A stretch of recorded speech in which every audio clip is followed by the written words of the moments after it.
All right, we'll go ahead and get started here. I want to thank you all for joining us today. We're excited to be putting on these live trainings for you all. This is the fourth in what's going to be a series of live training webinars we're going to be doing where some of our specialists are going to be sharing some of their expertise with you all. And we're excited today to actually have two of them, Nina and Tripp. Nina is from our paid advertising team, and Tripp is a part of our SEO team, and they're going to be talking about how one another's expertise relate to one another. And so I'm excited to learn from them, two of my dear friends. Thank you both for doing this. Absolutely. Thank you for the opportunity, and thank you all for joining us. Real quickly, before I turn it over to you all, just want to, if you have a question, we're going to save them to the end, but if you'll put them in the Q&A down there at the bottom, or you can put them in the chat, either way, we'll get to those towards the end. We're going to save some time to answer some questions towards the end. With that, I'll pass it on to the two of you. Thank you again. Looking forward to it. Awesome. Well, today we're going to be talking about all the surprising ways that SEO and PPC help each other. So thank you again for joining us. Tripp, if you want to head to the next slide. And let's see here. So, some of the things that we're going to be covering today are going to include the bullet points that are listed here. We're going to be talking a lot about what it means to measure and assess the influence of both of these channels on one another and how they impact other channels.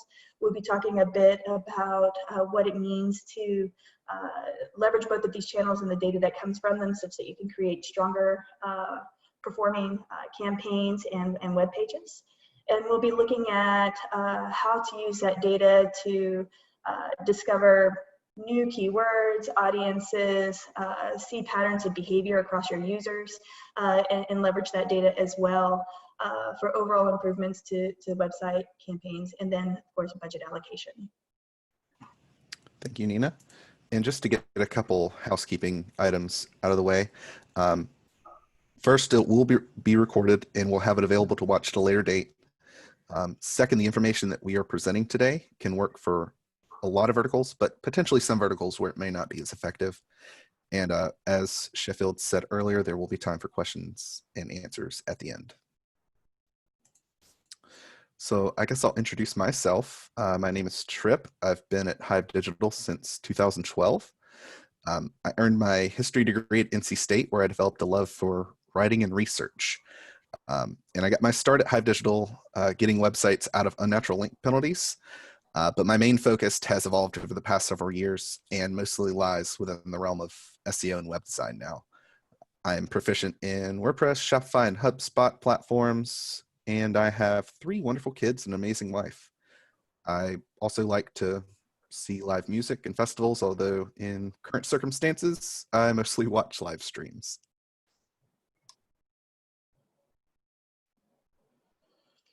And it looks like, all right, there we go. Sorry, I thought we had a little bit of delay over here. Well, my name is Nina. A little bit about me here. I tell a lot of people I fell into marketing. My background educationally is in biology and visual communications, and found the intersection of those two things, loving both art and the science of digital advertising. And so just kind of finding a good way now to kind of blend both of those things that I studied. In the time that it's been kind of exploring these different channels, I have been, doing this for over a decade. I started with a traditional background, but in working in digital areas, kind of the focus has been in paid media, so all things advertising on search and social media channels, spending a lot of time helping clients with creative assets, market segmentation, looking at different websites and figuring what we could do to analyze the behavior of users and help improve the website for whatever the goals were for said client, and then also have a proficiency in WordPress and other CMS platforms as well.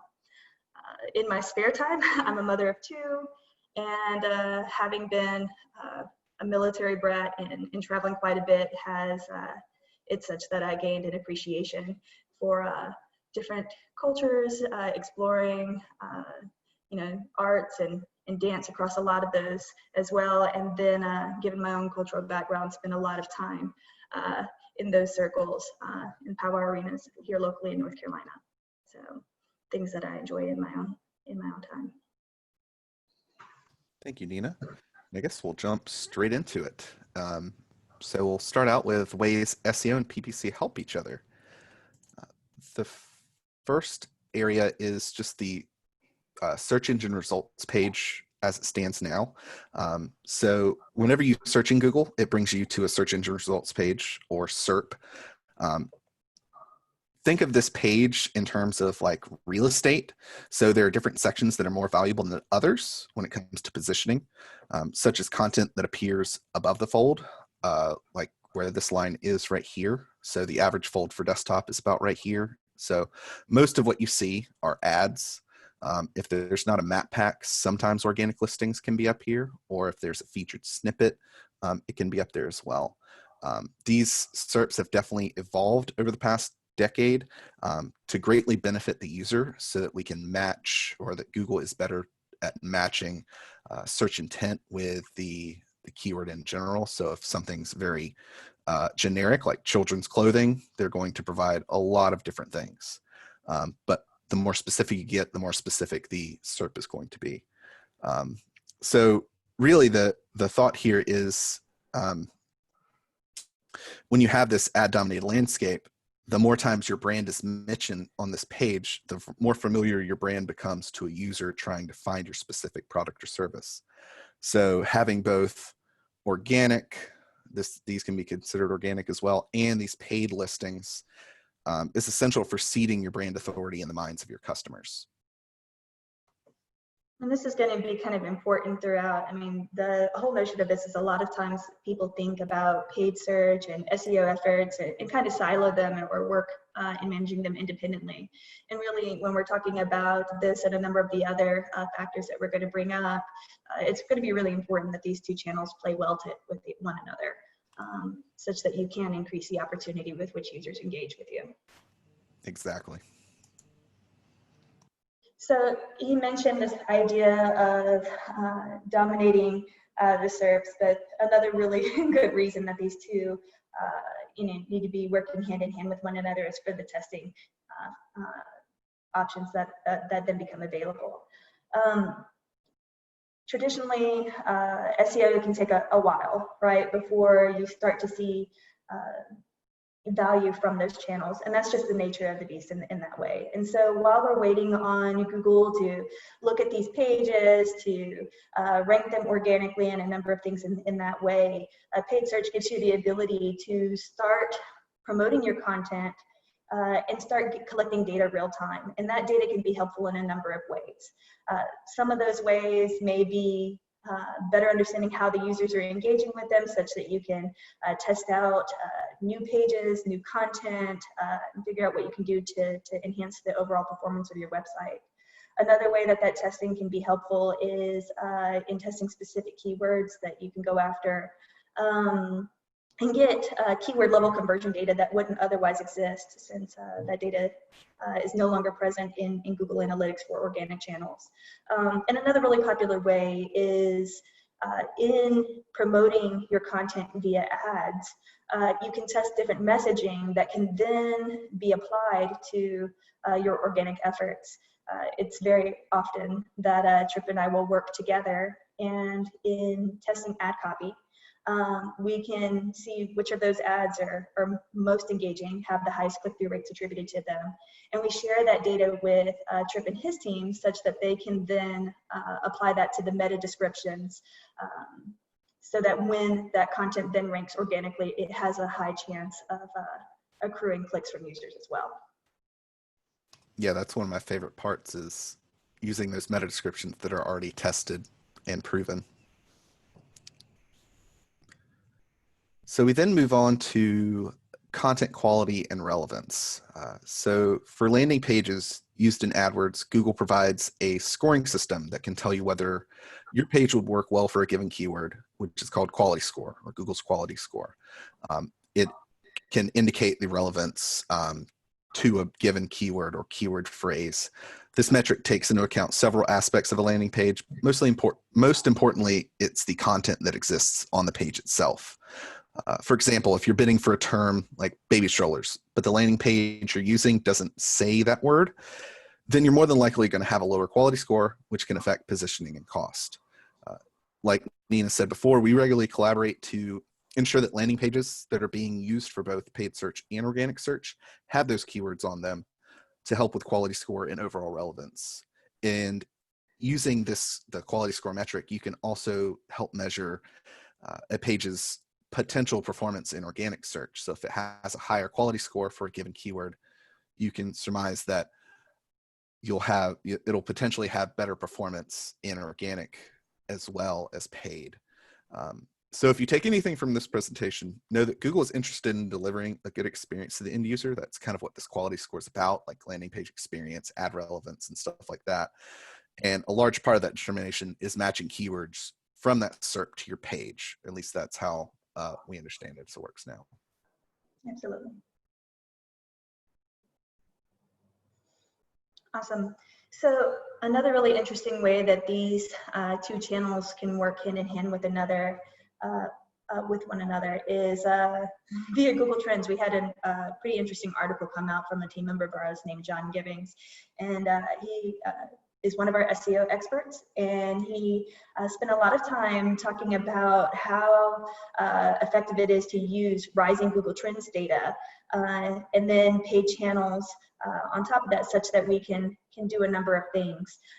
In that, one of the things that he looks at in this channel is saying, okay, well, if I look at a given keyword, what are some of the related topics and related queries that are on the rise? Can we create content for that and create ads to go ahead and promote it and start better understanding both the user's experience, both understanding how they're engaging with the ads, copy, and all the things that we've mentioned before, such that we can enhance the pages so that we can rank for these new things organically and try to get ahead of the competition when it comes to those rising search terms or those trends. So here on this page here, we list a couple free tools that can help you discover those types of items. But of course, Google Trends is the one that's going to be outlined in his piece, and we've marked it as a reference at the end of this presentation. Here's a slide where we use an example. He had used it for one of our clients who is in the coffee subscription business. And just pulling, some quick data sets here, you can see where in typing in a proposed query like coffee subscription, it can give you the list of related topics that are on breakout and a list of related queries. And so thinking about this when we're formulating new keywords to promote or new content, and then the testing that happens between those two, this can be a very effective way in which both channels play well with one another. We can then dive into visibility. So this kind of speaks to some of the past slides where, say, like there's an emerging trend and you want immediate visibility. You can, with AdWords or with paid search, you can target those high value key terms where you don't necessarily have a super specific landing page yet, but you can still target those terms with paid search and find out different things like user intent or whether or not that keyword is potentially going to convert. You can also target seasonal or event-related items that need instant visibility. So paid search is the perfect way to appear for those searches as well. If there are new industry terms that pop up while your organic and design teams are working on that landing page, you can still capture traffic. And then really optimizing pages for organic visibility is a trial and error process more times than not. Some things that may work for a competitor may not work for you, but with paid search, you can get that visibility almost instantly and start to gather that data on the user behavior that can help you to determine what's the best course of action for your SEO plan. And when we're talking about visibility while SEO is in the works, Google has even come out here and said that SEO typically needs this 4 months to a year to benefit or see potential benefit from improvements that are made on pages. And so that's why it's very important where if you can start leveraging data in the meantime, that can be useful as well. That's where paid would come in complementing those efforts. So another one of my favorite ways in which these two channels work hand in hand is addressing negative PR.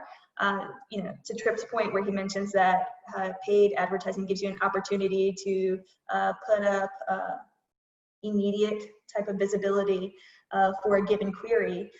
A lot of times what we see is brands leveraging that ability whenever something bad happens and they need to address it and they can't get their pages to rank well enough organically for it. So in understanding, hey, we can have these ads not only on the page serving for given query, but we can put it at the very top of these pages, controlling like the placement of that messaging, targeting specific terms for that messaging, and a number of other things that can help. And one of my favorite examples is on the following slide here, where we look at BP oil spill.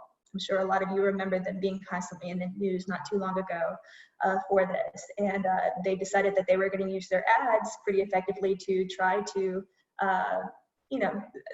set users when they were performing a search for BP oil spill. They were doing a lot of work to maintain this primary or premium positioning at the top of the SERPs.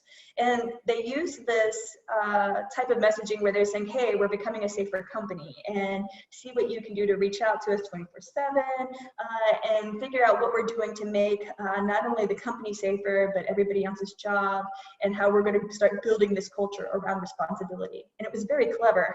One of the most clever examples of how a company can address negative PR via paid until they can get the content created via organic methods. And I guess this kind of leads into the idea that working as a team is kind of the most important thing when it comes to digital marketing. Oftentimes, Nina said before, PPC and SEO work in silos in that they're considered and treated as separate entities. However, if you start coordinate efforts for things like quality score, landing page experience, user behavior relevance, all the data that's shared between the two, you can start to see how these systems can work together in harmony. Sharing data between departments, like I said, that way you can coordinate those efforts so that you can both work towards the same goal, which is more conversions and then sales. I think definitely a big part of this is the quality score optimization, making sure keywords that you're bidding on are on the page itself and in the ad copy as well, potentially, because that can help both paid search and SEO if you're utilizing the same page for both. And honestly, working together makes life easier. If you have two people working towards a goal as opposed to one or maybe two people working towards two separate goals, it just makes it much, much easier.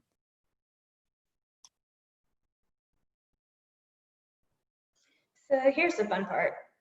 I love diving into data and spending a lot of time here. And so what we're going to talk about here is how you can dive into that data and find out, these nuggets of information that we've kind of alluded to in the previous slides and how to make use of it. So when you're ready, Tripp. Awesome. So one of the things here is, we start thinking about, well, these channels are affecting each other, but in what ways are they affecting each other? Is there some type of proof of influence, and how can we collect that data or see it without playing a lot of guessing games? And what's really cool is Google is one of the channels that gives us an opportunity to do that with their advertising platform, in addition to organic data. So in this case here, there's this really cool report called Paid and Organic, and it's available in the Google Ads platform. What's neat about this is you can look for any of the particular queries that have taken place and find out when an ad has shown by itself, when a organic placement has shown by itself, and when they've both shown alongside each other.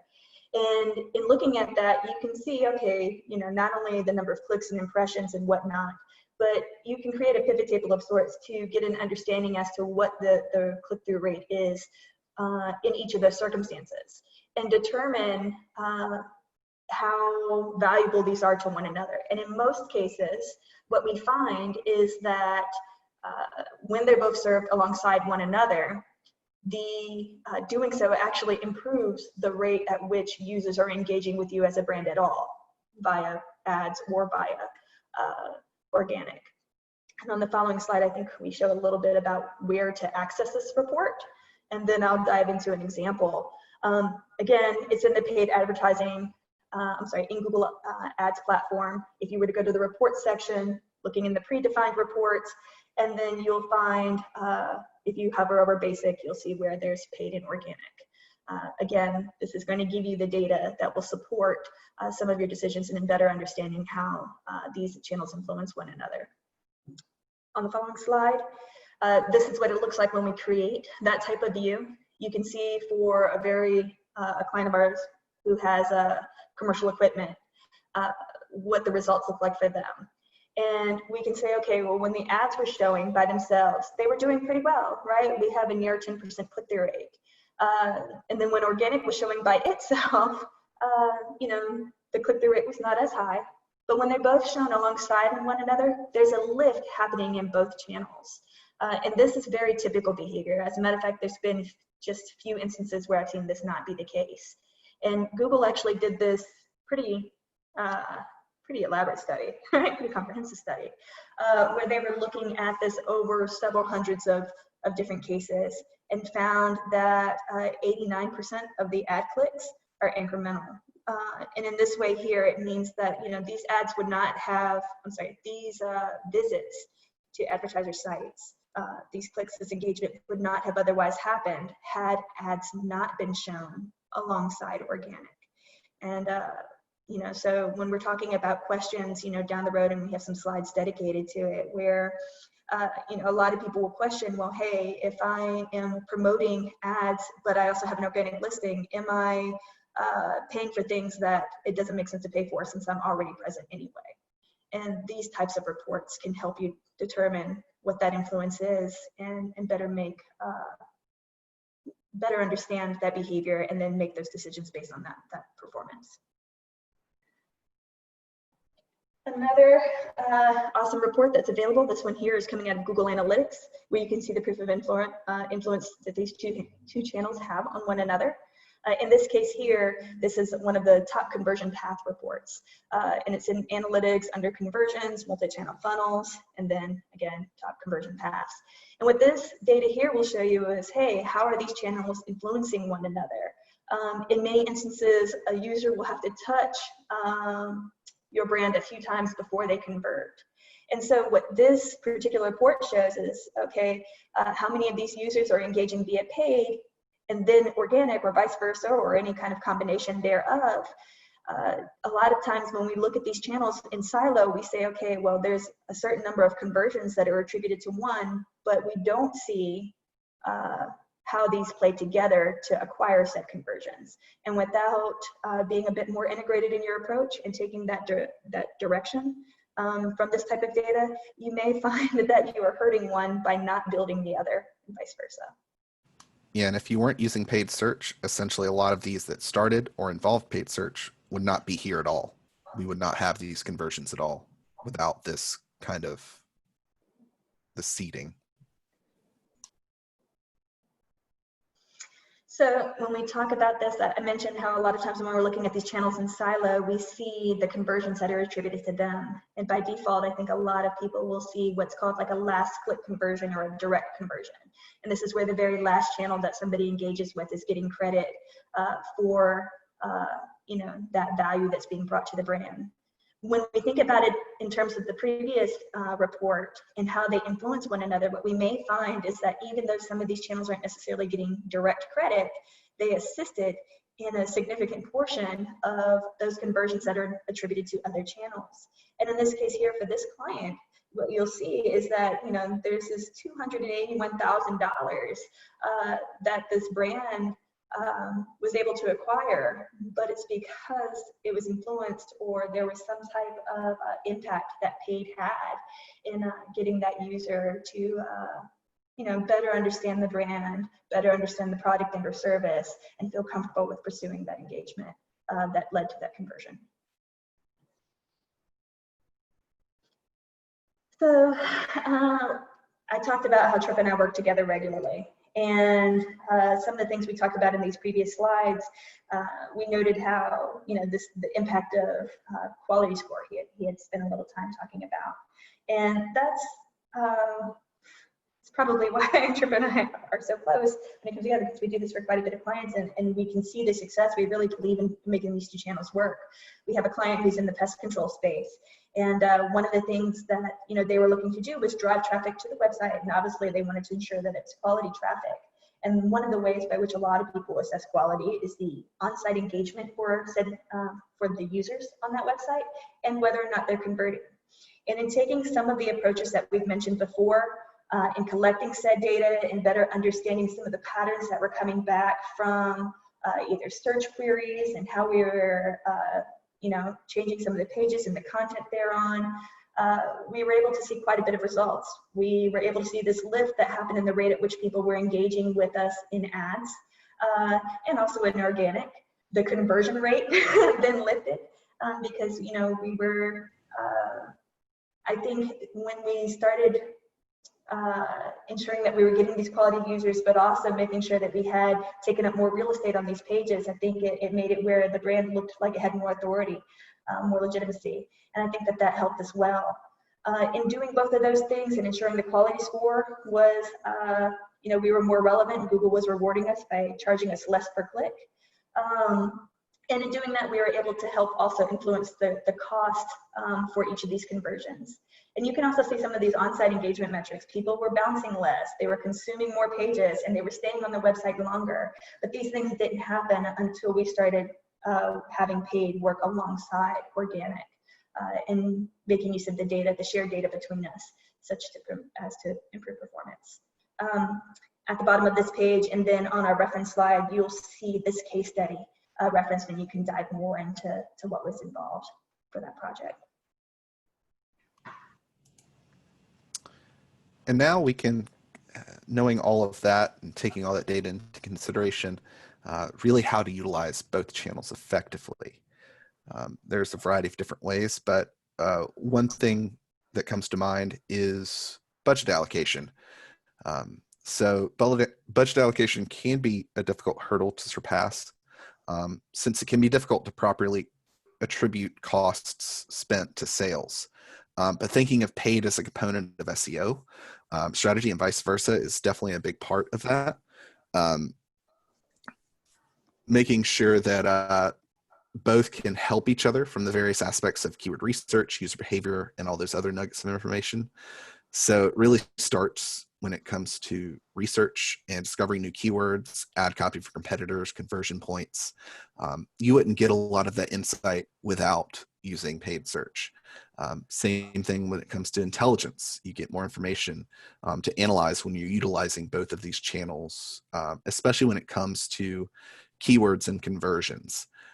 And then testing. Testing is definitely a big part because it makes it, Google makes it a lot easier to A/B test different forms of ad copy as opposed to SEO, where you might have to manually change it and then you have to wait for weeks to kind of get that data. And it really shows you what pages perform best. And again, what keywords lead to conversions.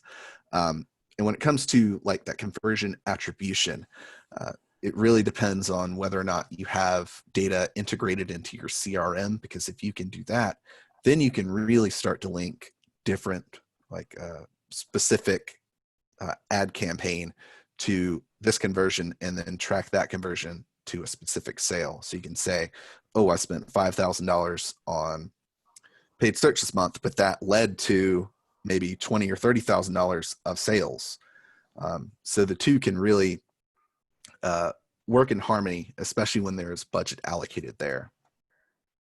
Yeah, we oftentimes get a lot of prospective clients where, and even some of our own clients, who we are working with, and they're trying to best figure out, hey, I know that both of these are important. I hear constantly about how I need to be integrating my efforts, but for most brands as anybody, budget is limited in some capacity. And so when you're trying to think of how do I allocate things to give me the strongest performance, the strongest lift, or what's most important at this time, again, it's a common question to say, hey, does it need to go to SEO or does it need to go to paid? In most instances, we're going to say, it should go to both in some form or way. And but we do recognize that there are a lot of different things your budget has to go to, right? And a lot of people are basing that allocation on human capital, tools, etc. And when they're asking us, where should it best go? One of the first things that we're going to encourage them to do or allow us to help them in better understanding is what is the value that you're getting from these channels and how they're currently working together. And should the budget be such that, we should find support between the two or allocate some time for testing between the two to get that lift. And so the types of things that we then begin to look at is that conversion activity, maybe lifetime value, and again, the influence of those channels on one another via those reports that were shared previously. I'd definitely say human capital is one of the most important, because if you have one person handling both SEO and paid search, they're only going to be able to dedicate 50% of their time to each. But if you have two people who can work together, then they can put forth all of their effort towards their particular vertical or their particular channel. Makes it that much easier and much more effective. Speaking of effectiveness, really the way to determine this is measuring the effectiveness of the channels. So as we've stated before about brand authority or brand domination, increasing the user's perception of our brand authority. Remember the SERP landscape, and having your brand appear in both ads, SERP features, whether that's maps, featured snippets, people also ask, and then the organic listings as well, which are being pushed further and further down the page, can help increase that brand authority in the eyes of potential customers. Click-through rate can be affected not just by brand authority, but by utilizing different kinds of A/B testing to see what ad copy works and implementing that ad copy for the organic listings as well. And then visibility. The more time you are running that particular campaign and monitoring your organic rankings, the better data you have to analyze, whether you're analyzing your own data or your competitors. And the more optimizations you make to both, can hopefully lead to better positioning in ads and organic search, therefore increasing that visibility.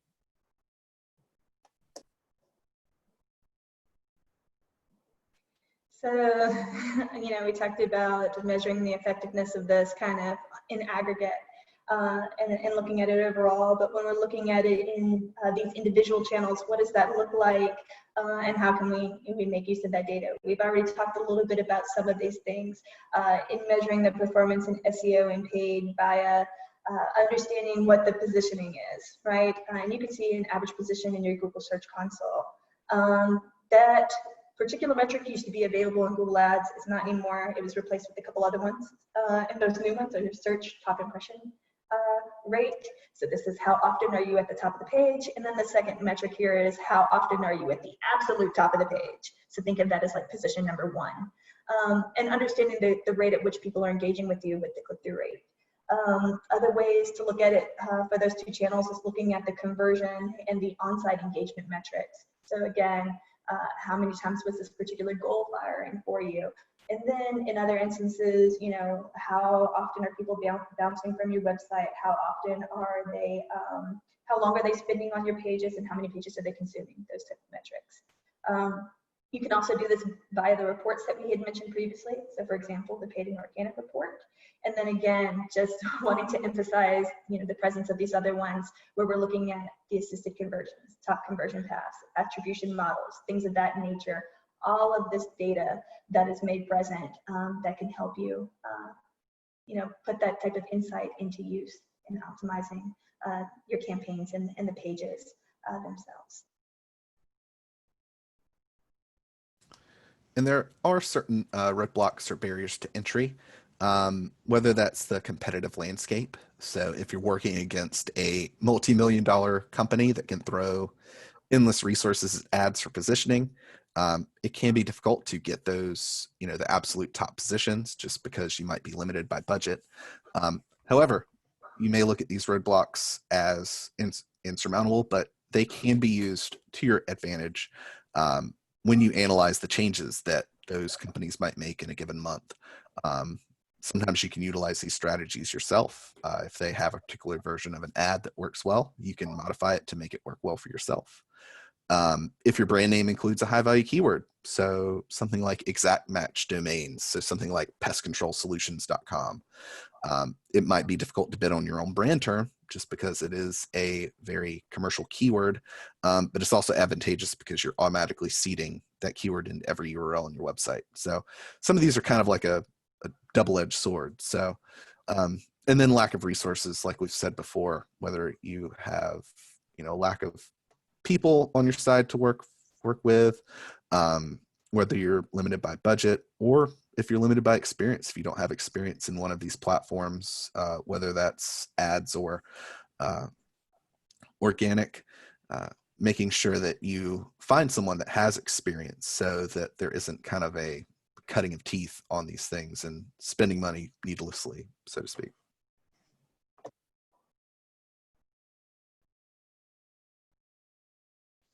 Awesome. So we kind of alluded to this before, and we mentioned some of these roadblocks being here. One of them again being budget. We talked about allocation. One of the most popular questions that comes up is, hey, again, if I'm present organically, am I just spending more money? Am I wasting more money by being present also in paid? Am I cannibalizing that organic traffic in some way? And what I encourage a lot of people to think about in that capacity is, yes, you may be cannibalizing the traffic, but is that cannibalization worth it? So when we're looking at it, there's a few different factors to consider.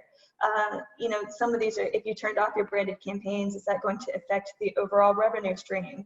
Well, likely so when we think about how these different channels influence one another. Can you attribute conversions in your sales, in your web analytics or your CRM system or whatever you're using to look at that revenue or that value?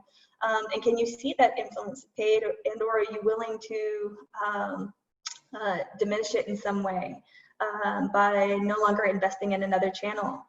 Should you find, is there evidence that we could invest more in it by getting these things aligned? And another thing that we've seen before happen is where some of our some of the clients or prospective clients we've engaged with were like, well, I rank well organically, maybe I don't necessarily want to bid on my branded terms. And we've seen plenty of instances where that was not necessarily advantageous for them for a number of reasons. So it's important to ensure that you are leveraging those things and working well together. And in these cases, the cannibalization was worth it because of the added lift in getting users to not only see your brand, but engage with it and then convert.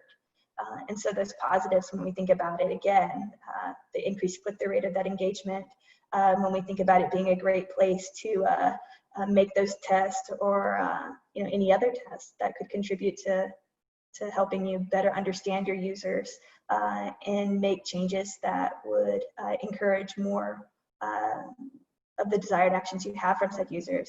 And then using that insight to create new campaigns, new segments, new landing pages, new tactics that can further assist in reaching whatever your brand's goals are. Yeah, and even when it comes to the research that's been done on this on Google's end, they never outwardly say to turn off a campaign. They kind of allude to it, but people that have kind of analyzed that research study say that that's pretty much the most direct, but kind of a blew all the things up mentality where it can affect revenue streams. So we're not saying that you should turn off your branded campaigns, but if someone is truly like hammering it away, that's really the most direct way to see it. Or if you are good at working with pivot tables, you can kind of estimate that as well.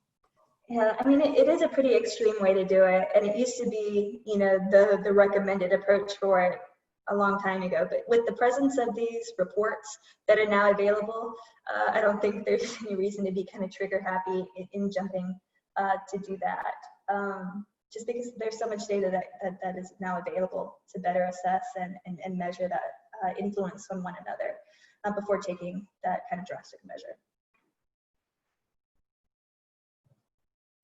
So next steps and resources. We mentioned that there's a lot of barrier to roadblocks, or there's a lot of data to assess in type of making, in terms of making these types of decisions, and we have a team that's ready to help. If you find that you could that you could benefit from that, here's a slide that shares a little bit about our team, and on this page you'll see that we have a number of SEO experts. We've got individuals here who have a background in paid and analytics and a number of different capacities that we would very much be more than happy to assist in helping you to better understand what's going on with your channels and what we can do to help lift that performance. Again, the ways in which we can do that include web analytics, SEO, paid advertising, and also social media marketing as well. Here's the resource slide that we mentioned. It has the studies from Google. There's one also here from NYU that I think would be helpful. And then we have some of those, we have a blog post that elaborates a bit more on how paid advertising and SEO complement one another. We have the blog post from John Givings that has the using Google Trends to identify upcoming opportunities. Some other pieces here that we think are very helpful, and then we have that case study that we mentioned with the pest control agency.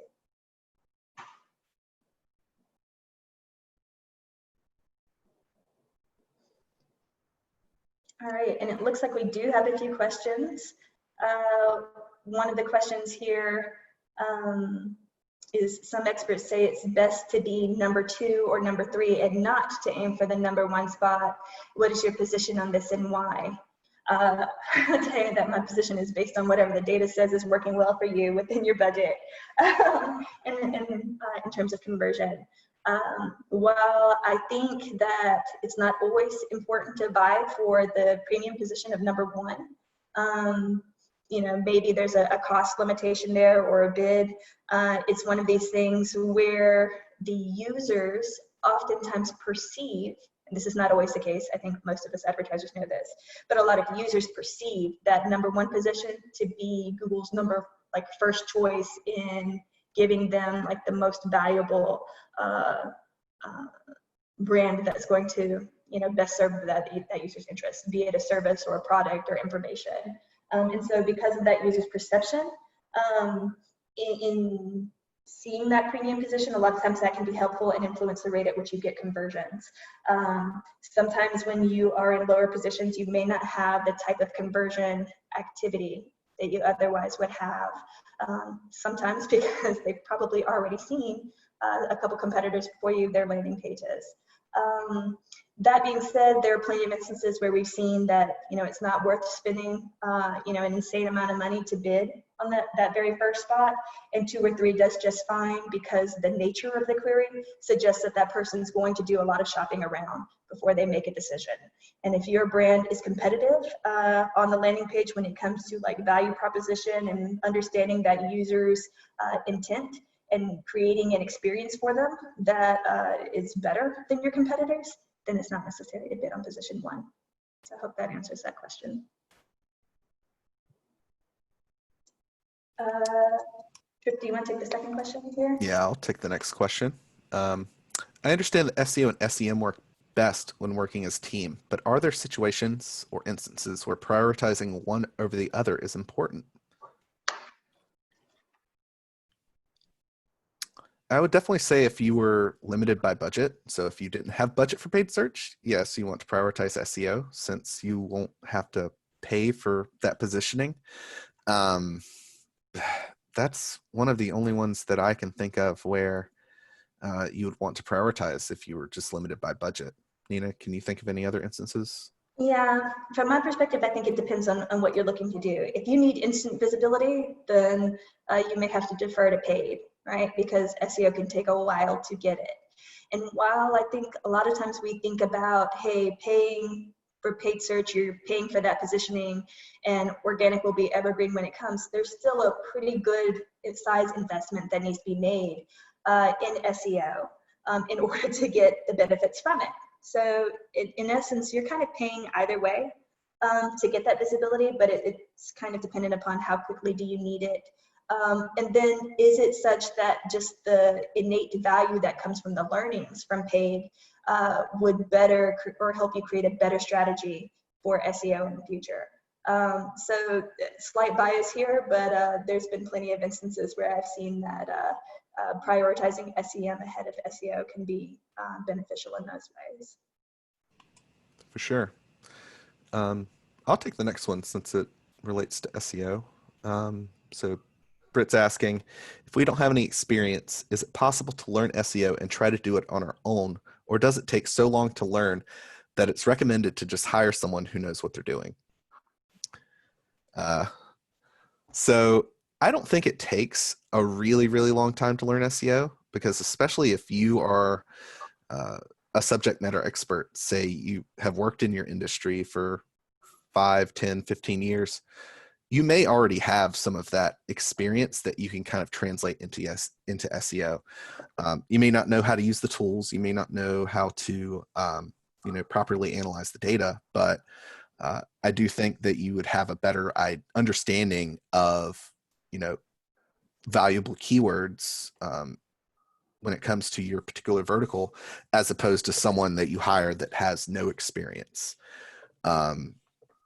So really, it just depends. I would always suggest getting someone on the outside to just do a quick, like a keyword research, or look at like competitive landscape, and see if they can kind of give you a roadmap, because having that roadmap can help you, learn along the way. So you'll have those steps to kind of find your way to success when it comes to organic search.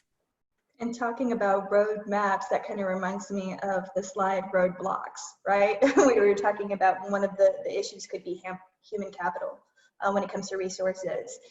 For many of our clients, we have several of them who are super savvy when it comes to SEO and are more than capable of doing things themselves. But where their time is best applied is, doing the things that, have them in that position, or running that business or whatever, despite the subject matter expertise. Like, those are the things that they would rather be doing, and working with a partner who can help alleviate, the burden of doing all that work and wearing that many hats can be very effective and very helpful. And so reasons, this is, one of the many reasons why some people would consider engaging or hiring an agency, even if they are savvy with the platform, just because it's a better use of time for them. And being that it's something that working with an agency, we're in every day, all day, totally up to date on all of the trends and different new features and tools and changing policies, that can save a lot of time. And so it may be more cost effective to work with an agency in that capacity, even if you did know what you were doing. And I like to think of it as like, especially when we get a new client that comes on board, that's not something I know anything about. A lot of it on our end is learning about what that client is about by reading the content that's on their site, reading content that's on competitor sites. So part of the process, even when you hire an agency, is learning process on their end of like, what's your perfect customer, or, what are the user personas that come to your site? What are the converting keywords? There's a lot of different things that go into it that I think could lend that expertise. Absolutely, and being fluent in where this data may live, and how to best assess it could also save time, versus trying to learn on your own. And there's a lot of different ways to look at it. It just kind of depends on the situation. It looks like there was a follow-up question here with, if we're in a really crowded space, the financial education space, how do you recommend finding affordable keywords? Wow, we spend a lot of time in the financial education space. I think almost all of our team members have worked with projects in that space, and so quite a bit of experience there. So when we're thinking about, how competitive the landscape is, and how we go about finding affordable keywords, there's a lot of tools that we and some other agencies would have at their disposal that would help us sort through a lot of relevant terms, get a good understanding of what average costs are in a given market, and prioritize that list based upon maybe existing data that that brand has, web analytics data, and then if not, create a test of sorts that could be affordable, making use of, oh my goodness, this is such a loaded question.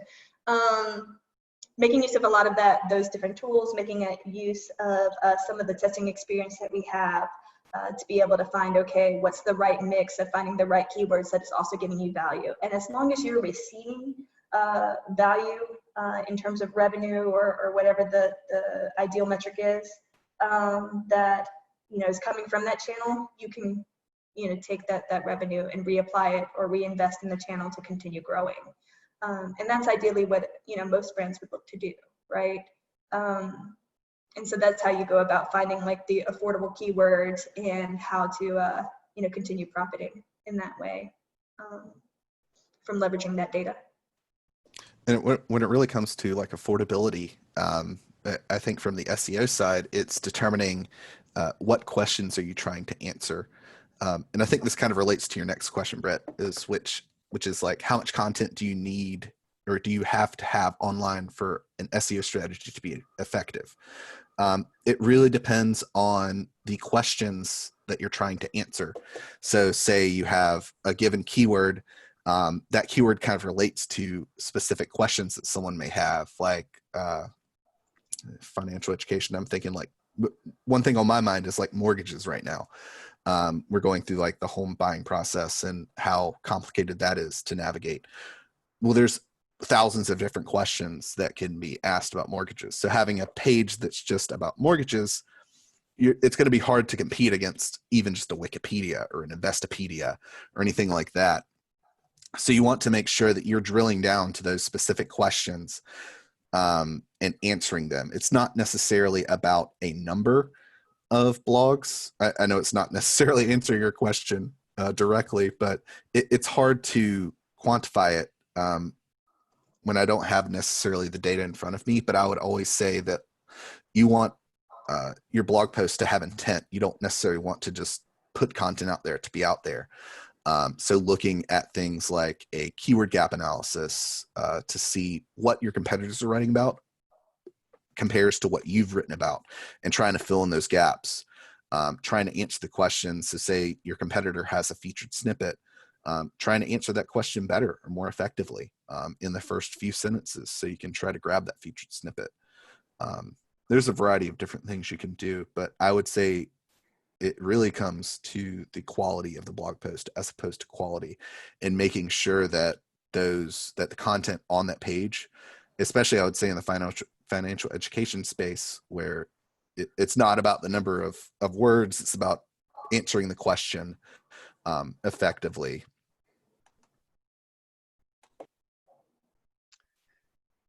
Perfect. Well, we are almost out of time here. Thank you all for the great questions. Nina, Tripp, thank you so much. This was fantastic, as expected. I hope you all were able to gain some insights that will help you moving forward. And as Nina mentioned in the chat, we're always here to connect. More than happy to sit down for a free consultation to discuss your needs. Anything we can do to help, we are here. We'll be putting on another webinar next month. We'll be sending out some information about that in the coming weeks. And then at some point in the next couple of days, you'll get an email from us with a link to our previous webinars, which will also include a recording to this one as well. We'll also be putting that on our social channels also. And that will include the resources as well on that email. So again, thank you all for being here, and I hope you have a wonderful rest of your day.